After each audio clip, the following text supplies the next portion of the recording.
గత జగన్ ప్రభుత్వం 9,74,554 కోట్లు అప్పు పెట్టింది. సీఎం చంద్రబాబు. ఇది ఈ రోజు అప్పు 2019 మార్చికి 3,75,000 కోట్లు, 12 జూన్ 2024కి 9,74,000 కోట్లు ఇప్పటికొచ్చిన లెక్కల ప్రకారం. ఈ లెక్కలు ఇంకా పెరిగే అవకాశం ఉంటుంది.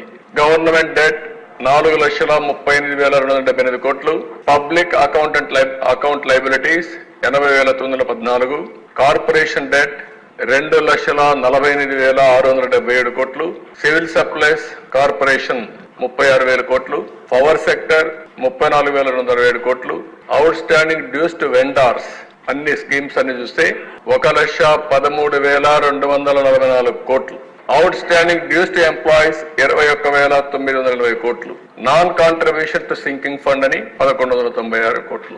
అంటే ఇప్పుడు మొత్తంగా మనం చూస్తే 1,13,000 కోట్లు, 22,000 కోట్లు. ఈ రెండు అప్పులకు యాజ్ ఆన్ టుడే బిల్స్ రెడీగా ఉన్నాయి.